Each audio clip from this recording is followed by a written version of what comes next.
Aunque te laves con lejía y amontones jabón sobre ti, tu pecado está sellado delante de mí, dijo el Señor Jehová.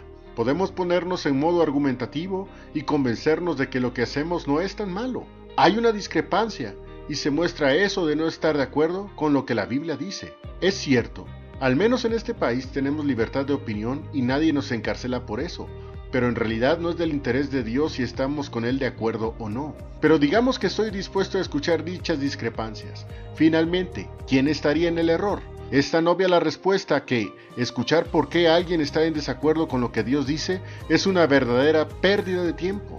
De cualquier modo, podremos tú y yo decir lo que sea y argumentar y defender inteligentemente nuestra posición. Todo eso no vale nada al escuchar la respuesta de Dios.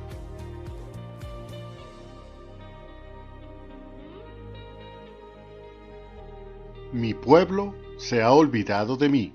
¿Olvídase la Virgen de Sotavío o la desposada de sus sartales? Mas mi pueblo se ha olvidado de mí por días que no tienen número. Jeremías capítulo 2, versículo 32.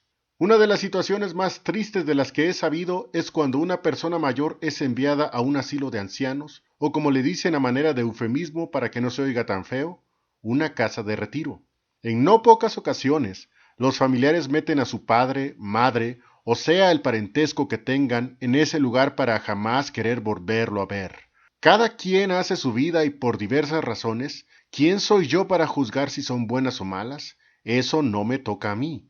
Utilizan los servicios de esos lugares para que, entre comillas, cuiden de su familiar. Un adulto mayor que día a día necesitará más ayuda y sobre todo amor de los suyos, que seguramente los ayudó en su juventud y fortaleza para que tuvieran lo que tienen y que teniéndolo en ese lugar no se lo brindan. Y así, sin más ni más, ese es el premio que recibe el venerable anciano por sus servicios y actos de amor otorgados. Como dije antes, hay diversas razones, de las que seguramente muchas de ellas me convencerán y las consideraré válidas. Pero ¿quién soy yo para determinar si esto es bueno y esto otro no? Es Dios a quien tienen que ir para hacer tales determinaciones. Hace algunos años, acá en México se incendió uno de estos asilos y aunque no recuerdo exactamente dónde ni en qué año fue, lo que sí recuerdo y se me quedó muy bien grabado fue que hubieron varios cuerpos calcinados de los que ningún familiar fue a reclamar. Eso fue muy triste para mí y vi ante mis ojos la frialdad y desapego que pueden llegar a tener el ser humano cuando egoístamente piensa solo en sí mismo y se olvida que durante un tiempo, cuando no podía hacer nada, hubo alguien que con amor lo sacó adelante. Este ejemplo fue el que hizo recordarme el siguiente pasaje, Jeremías capítulo 2, versículo 21. Y yo te planté de buen vidueño, simiente verdadera toda ella. ¿Cómo pues te me has tornado sarmientos de vida extraña? Dios le dice a su pueblo que un día lo puso en un buen lugar siendo buena semilla y que incluso mostraba buenos frutos, la gran bendición de Dios. Él no escatimó nada para que su pueblo creciera y prosperara. Todo iba bien, hasta que empezaron a alejarse de él y poco a poco dejaron meter ideas extrañas, ídolos que nada tenían que ver con él. Ya me imagino lo que pensaban. ¿Qué tiene de malo? No puede estar tan mal. ¿Qué más da? Hasta que llegó este día. ¿Cómo pues te me has tornado sarmientos de vida extraña? Es muy extraño que si la semilla es la de la vid, la tierra está preparada para que la vid crezca y es de buen vidueño, ¿por qué está saliendo un fruto extraño? El problema de estas cosas es que no surgen de la noche a la mañana. Es algo que permitieron llegar a ahí. Lo dejaron crecer e incluso lo hicieron crecer hasta que la bomba explotó. Eso me hace pensar los simuladores que podemos llegar a ser, fingir que todo va bien hasta que nuestra carnalidad surge sin que nada la detenga y nada nos importa. Si lo sabe Dios, que lo sepa el mundo. ¿No es eso lo que dicen? Y por si eso no fuera lo suficientemente grave, quien está inmerso en semejante rebeldía piensa que no es tan malo lo que está viviendo. Creo que Dios opina algo un poco diferente. Leamos Jeremías capítulo 2, versículo 22. Aunque te laves con lejía y amontones jabón sobre ti, tu pecado está sellado delante de mí, dijo el Señor Jehová. Podemos ponernos en modo argumentativo y convencernos de que lo que hacemos no es tan malo. Hay una discrepancia, y se muestra eso de no estar de acuerdo con lo que la Biblia dice. Es cierto, al menos en este país tenemos libertad de opinión y nadie nos encarcela por eso, pero en realidad no es del interés de Dios si estamos con Él de acuerdo o no. Pero digamos que estoy dispuesto a escuchar dichas discrepancias. Finalmente, ¿quién estaría en el error? Es tan obvia la respuesta que escuchar por qué alguien está en desacuerdo con lo que Dios dice es una verdadera pérdida de tiempo. De cualquier modo, podremos tú y yo decir lo que sea y argumentar y defender inteligentemente nuestra posición. Todo eso no vale nada al escuchar la respuesta de Dios. Jeremías capítulo 2, versículo 23. ¿Cómo dices? No soy inmunda, nunca anduve tras los Baales.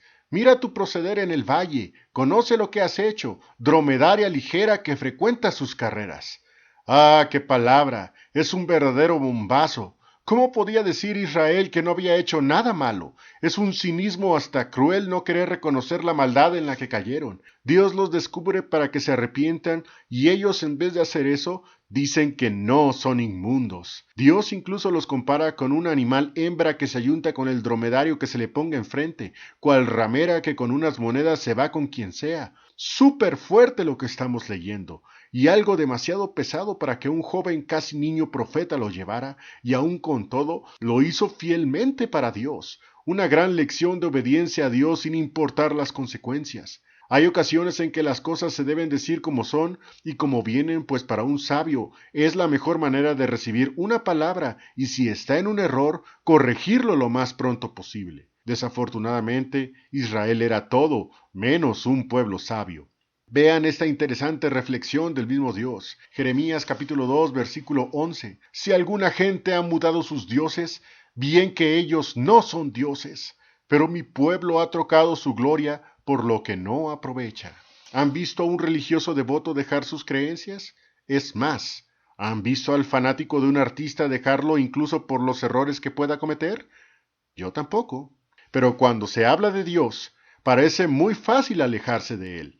No sé qué tiene de malo Él comparado con las deidades religiosas o la gente admirada de este mundo. Miren lo que Dios reclama y reflexionemos mucho acerca de nuestro actuar. Siempre será muy amargo y malo incluso pensar en querer estar lejos de Él. No lo hagas. Él es lo mejor que ha pasado en tu vida. Israel tuvo este pensar. No quería entender que incluso los pueblos paganos que admiraba no dejarían sus creencias ni sus deidades por nada. Preferían morir antes de dejar lo que ya sabemos para nada aprovecha. Pero el pueblo de Dios parece carecer de un razonamiento tan elemental, de simplemente ni siquiera pensar en estar lejos de su Salvador. ¿Quién de nosotros, hoy en día, salvos por la sangre de Cristo, quiere decidir por el mundo y dejar a Cristo? Jeremías 2:25. Defiende tus pies de andar descalzos y tu garganta de la sed. Mas dijiste, hase perdido la esperanza, en ninguna manera, porque extraños he amado, y tras ellos tengo de ir. Dios revela por qué eran así. Dejaron de amar a Dios para amar extraños. Oh, cómo sucede eso en las infidelidades. El esposo que traiciona a su mujer o la esposa que cambia a su marido por otro. Dicen que ya no los aman, que sus sentimientos cambiaron. Dicen que ahora aman a otra persona dejando tristeza, devastación y destrucción tras de ellos. Todo por seguir su nuevo amor. Pero la experiencia nos lo dice una y otra vez. No hay nada mejor que el primer amor. Y cuando ese primer amor es Dios, ¿por qué abandonarlo? No, jamás eso pase por nuestras cabezas. Además, no creas que te va a ir bien haciendo eso. Tu amor al dinero, ¿crees que te dará la felicidad? Tu amor a ese ídolo llamado trabajo, ¿te recompensará justamente? Tu adoración a ti mismo, ¿traerá plena satisfacción? No te confundas, no te engañes, no pienses que no vendrá cosa mala en tus nuevos andares. Jeremías 2, versículo 28. ¿Y dónde están tus dioses que hiciste para ti? Levántense, a ver si te podrán librar en el tiempo de tu aflicción, porque según el número de tus ciudades, oh Judá, fueron tus dioses. Lo más grave es que no te irás solo, no te largarás sola. Hay quienes te acompañarán y tomarán actitudes iguales o incluso peores que las tuyas. Mira esto, contempla la visión del mismo Dios y reflexionemos. Por demás he azotado vuestros hijos, no han recibido corrección. Cuchillo devoró vuestros profetas como león destrozador. Jeremías capítulo 2, versículo 30. No, no, no. Mira a tus hijos si los tienes. Mira a las personas que más amas. ¿Qué será de ellos? ¿Vemos algo aquí? Es mejor seguir con él. Es mejor mantenerse firme. Los vientos son muy fuertes, pero no mueven la gran peña de Horeb ni el monte de Sión. El monte Sinaí tembló con la voz de Dios. ¡Qué tan grande y poderoso es Él para lograr eso! El cielo y la tierra oirán de su presencia un día. ¿Quién es aquel que deseas abandonar? Hay tanto más que pudiera decir, pero creo que he dejado claro el punto. Israel es un ejemplo muy certero de lo que pasa por no querer estar con Él.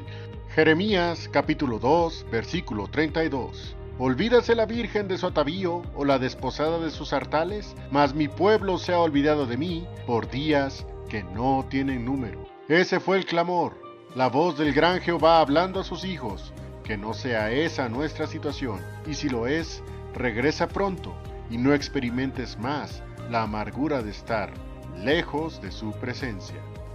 Amén.